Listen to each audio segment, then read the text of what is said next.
Дагы өтө маанилүү маселе. Мен жана Томпой чүкө жөнүндө чет-четин айтпадымбы? Бул чоң китеп. Бул чыккан 1960-жылы. Таштык Доору.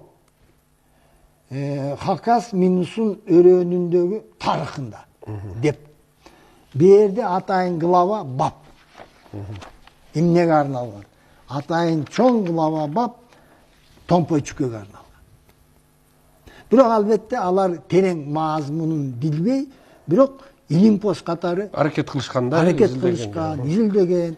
Ошондо кай жерде канча Томпой чүкө табылган, мына Томпой чүкөлөрдүн баарынын сүрөттөрү. Бетинде тамгалары. Тамгалары бар. Көрдүңүзбү? Муну Киселевди айтып атат. Биздин доордон 800 жыл мурда Томпойлордо эн тамгалар пайда болду деп атат. Мүмкүн андан мурда дагы табылар. Мына жерде чечмелеп атат, көрдүңүзбү?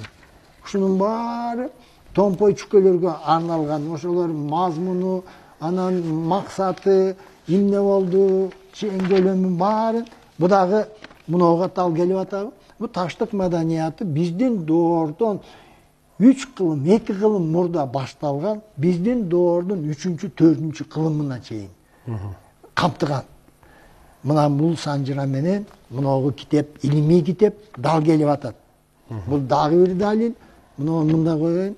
Мындан тышкары мынау журналды көчүрмөсү. Бул өтө маанилүү, биз үчүн өтө маанилүү.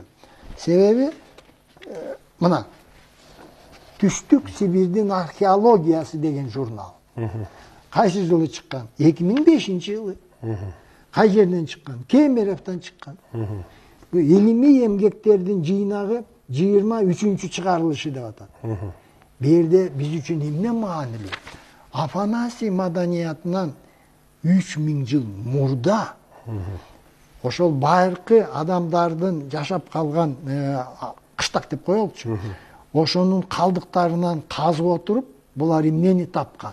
Мына ошону ушул жерде толук көрсөтүлгөн.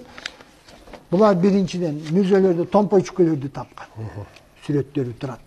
Томпой чүкөлөрү. Мына бу жерде чүкө, бу жерде чүкө, бу жерде чүкө. Доорун булар кайсы доорго деп аныктап атат? 6000 жыл биздин доордон мурдагы мезгил. Мына бу жерде жылдары көрсөтүлүп турат. Мына бу жерде 5000 жыл биздин доордон мурун, 4750 жыл, 6500 жыл. Ар кайсы доорго таандык радиоуглерод методу менен аныктайт 90 жыл нары бери. 90 жыл нары бери. Ошондо ар бир горизонт, катмар болот. Мына айтып атат. Материалы 6-го горизонта датируются концом 6-тысячелетия, началом 5-го тысячелетия. Ушинтип Томпой чүкө адамдардын сүйөгү, бирок айрым мүзөлөрдө сүйөгү толук эмес.